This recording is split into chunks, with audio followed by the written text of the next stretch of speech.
Listen, this isn't just another star player having a great season. This is about redemption. This is about a player who got traded away, questioned publicly, disrespected by his own organization, and came back with a vengeance that the league simply wasn't ready for. Luka Dončić is averaging 34.6 points per game for the Lakers. He's broken franchise scoring records. He's leading the league in scoring while running an offense that looks unstoppable. And here's the thing about what he's doing in Los Angeles right now. It goes way beyond the stat sheet. February 2025, the Lakers traded Anthony Davis to Dallas for Luka Dončić. One of the most shocking moves in NBA history, and Dallas didn't just let him go quietly. The Mavericks organization publicly questioned his work ethic. They questioned his commitment. They questioned his lifestyle. They basically told the world he wasn't worth building around anymore. That was their first mistake. Because if there's one thing we know about Luka, it's that this dude is one of the most competitive players in basketball. Erik Spoelstra, the Miami Heat head coach, watched him play at a Eurobasket training camp when he was just 18 years old. He still remembers it vividly. "I'll never forget it," Spoelstra said. "I went to watch Goran Dragic at Eurobasket, so I stopped by the training camp. Luka was 18, and everyone in the gym was stunned by how cerebral his game already was. He could make all the rotations, all the reads, just pick you apart. His fundamentals, his footwork, his skill level, all elite. But more than anything, even then he could rise to the level of competition. That's what all the great ones do. Competition brings out something most players can't reach. So when Dallas cast him off like that, when they made it public, when they questioned everything about him, they created a monster. Luka showed up to Lakers training camp transformed. Lean, focused. The Guardian called it his Terminator moment. And honestly, that's exactly what it looks like. He embraced that mentality and made it his fuel. In the season opener against the Warriors, LeBron James out with sciatica. The Lakers hand Luka the keys to the franchise. The pressure is immense. National television, playing against Steph Curry and the Warriors. What does he do? Drops 43 points with 12 rebounds and 9 assists. The Lakers lost 119-109, but that almost doesn't matter when you look at what Luka did individually. He shot 17 for 27 from the field, played 41 minutes, nearly had a triple-double. That was the third most points by a Laker in a season opener. Only Elgin Baylor and Kobe Bryant ahead of him, but the real statement came a couple of days later against Minnesota. 49 points, 11 rebounds, 8 assists. On 14 for 23 shooting with 5 threes, he scored 23 in the first quarter alone, matching Kobe and Kyle Korver for the most prolific Lakers opening quarter in 30 years. He had 32 by halftime, and the entire building was buzzing. Lakers fans hadn't seen this kind of offensive explosion since prime Kobe. Here's the crazy part. He played through a hand injury the entire game, got hurt in the opening moments, and just kept going. Nearly hit his 8th career 50-point game, but missed his final 2 field goals and a late free throw. With that performance, Luka became the 4th player in NBA history to start a season with back-to-back 40-point games. The other 3, Wilt Chamberlain, Michael Jordan, and Anthony Davis. Austin Reeves added 25 points and 11 assists that night. Rui Hachimura chipped in with 23. The Lakers won 128-110, and suddenly everyone's talking about how this offense might be unstoppable. So what makes Luka such a nightmare matchup? Let's start with the obvious. He's 6'8", 230 pounds. That's forward size with guard skills. You can't put a traditional point guard on him because he'll just back them down and bully them in the post. You can't put a forward on him because he's too skilled and too quick with his handle. It's a lose-lose situation for defenses. Then there's the step-back 3. That signature move that's basically become unguardable. Luka creates so much space on it that even when defenders know it's coming, they can't do anything about it. He's shooting 31.7% from deep this season, which isn't elite percentage-wise, but he always seems to hit them when it matters most. The foul drawing might be his most underrated skill. Luka is averaging 12.5 free throw attempts per game. He knows how to initiate contact. He knows how to get defenders reaching. He knows how to make the refs blow the whistle. He's shooting 79% from the line. So those trips to the stripe add up fast. But the real problem for teams is the playmaking. When you send help, when you double him, when you try to take the ball out of his hands, that's when his court vision destroys you. 3 defenders collapse, and Luka finds the open man for the alley-oop. That's the problem defenses face every single possession. He's averaging 9 assists per game, while running a Lakers offense that jumped from 0.92 points per possession on pick and rolls to 1.18 since he arrived. That's a massive improvement. That's elite territory. Let's talk about what he's actually producing on a nightly basis. 34.6 points, 8.5 rebounds, 9 assists per game. Leading the league in scoring, 4th in assists. He's got a true shooting percentage of 61.7, which is elite efficiency for someone with his usage rate. And that usage rate is 37.8%. That means over a third of the Lakers' possessions end with Luka either shooting, getting fouled, or turning it over. And despite that massive load, his turnover percentage is actually a career-best 9.1%. Think about that. He's got the ball in his hands more than ever, making more decisions, running more pick and rolls, and he's taking care of the ball better than any season of his career. That's maturity. That's growth. His assist percentage is at 21.9%, which is elite playmaking territory. He's creating looks for teammates at a rate only a handful of players in the league can match, and he's doing it while leading the league in scoring. He's also broken multiple Lakers franchise records already. Most points in the first 30 games as a Laker, beating Kareem Abdul-Jabbar's record. Fastest Laker to 5 games with 35-5. On November 2nd against Miami, Luka recorded his 83rd career triple-double. 29 points, 11 rebounds, 10 assists, and 3 steals. A couple of days later against San Antonio, he went off for 35 points, 9 rebounds, and 13 assists with 5 steals and 2 blocks. Then came the Milwaukee game on November 15th. This was the statement: 41 points, 9 rebounds, 6 assists, and 2 blocks. Shot 9 for 19 from the field, hit 5 threes, and went 18 for 20 from the free throw line. That's 90% from the stripe in a game where he got there 20 times.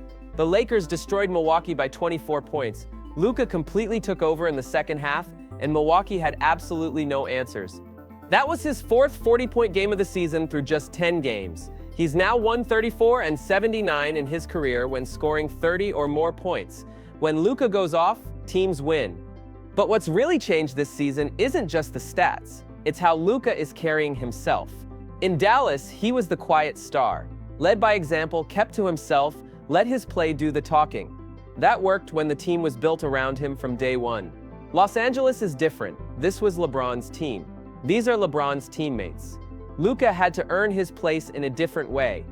And he's done it by being more vocal, more demonstrative, more of a leader in the traditional sense. Austin Reeves talked about how the trade was a genuine shock for Luka, having to uproot his family, move across the country, deal with all the criticism from Dallas. It was tough. Reeves said Luka was in a state of shock for a while, but now Reeves says Luka's comfortable, having a good time, settling into the role. JJ Redick, the Lakers head coach, put it simply, I think he's letting his teammates in right now. And that's huge because Luka always had the talent, always had the skill, but opening up, being more vocal, connecting with his teammates on a deeper level, that's what separates good players from franchise-changing superstars. Luka himself acknowledged it when asked if he's been more vocal this season. Definitely, he said. Just trying to help the guys. I think leadership shouldn't be just one player. It should be more players, and I think we have that. Everyone talks a lot. It feels like everyone is on the same page. That's the kind of maturity you want from your best player. LeBron James missed the first month with sciatica, and honestly, that might have been the best thing for Luka's development as a Laker. He got to be the guy from day one. No questions about sharing responsibilities, no wondering who takes the last shot. No media narratives about whose team this really is. For those first 15 games, it was Luka's show and he ran it like a veteran. On November 19th against Utah, LeBron made his season debut. The questions were immediate. How would they share the ball? How would the offense still flow? Could 2 ball-dominant players coexist? Luka answered everything in one night. 37 points, 10 assists, 4 steals on 11 for 22 shooting. Led an electric third-quarter run with LeBron on the floor, proving they can absolutely coexist. LeBron looked fresh, energized, and the two of them ran pick and rolls that had Utah's defense spinning in circles. The Lakers put up 140 points, won by 14. And suddenly everyone's talking about how this duo might actually work better than anyone expected. Because here's what makes it scary for the rest of the league. Luka and LeBron are both elite playmakers. Both can run an offense. Both can create for others. That means they don't need the ball in their hands every possession to be effective. LeBron can play off ball, cut to the basket, shoot, catch, and shoot threes. Luka can operate in the post, run pick and rolls, collapse defenses, and kick out. With DeAndre Ayton protecting the rim, Austin Reeves providing secondary scoring, and with Jake LaRavia and Rui Hachimura spacing the floor, this Lakers roster suddenly looks like a real contender. Against New Orleans on November 15th, Luka had 24 points on 6 for 16 shooting. Not his most efficient night, but he added 12 assists because he recognized his shot wasn't falling and made a conscious decision to get his teammates involved. Austin Reeves went off for 31 that night, and the Lakers won 118-104. And that's what great players do. They find ways to help their team win, even when their individual performance isn't spectacular. When the shots aren't falling, Luka becomes a distributor. When the defense loads up on him, he finds the open man. That two-way impact is what makes him so valuable. You can't just focus on stopping his scoring, because then he'll pick you apart as a passer. You can't just focus on his passing, because then he'll score 40 on your head. Oklahoma City found a temporary solution on November 13th. They held Luka to a season-low 19 points by running what they called a five-man defense. Constant double teams, weak side traps, collapsing on him from everywhere while being disciplined enough not to fail. It worked for one game. But here's the thing about that strategy. It requires perfect execution, elite defensive personnel, and it completely opens up everyone else. So where does this leave the NBA heading into December? You've got Luka Dončić averaging 34 points. You've got him running an offense that ranks in the top 5 in efficiency. You've got him playing alongside LeBron James on a Lakers team that's 4th in the Western Conference. And you've got a player who's motivated by being told he wasn't good enough. He's heard all the criticism about his conditioning, his work ethic, his commitment. And he's responded by transforming his body, his leadership, and his entire game. And that's a nightmare scenario for the rest of the Western Conference. Because Luka's only 26 years old. He's entering his absolute prime. He's on a team with championship aspirations, and he's playing with a chip on his shoulder the size of Texas. The Mavericks certainly regret how they handled that situation. Nico Harrison got fired, and Dallas is sitting there watching the player they gave up dominate the Western Conference. Meanwhile, the Lakers are building something special with Luka as the centerpiece. This is a generational talent who figured out how to be more efficient, more mature, and more impactful than ever before.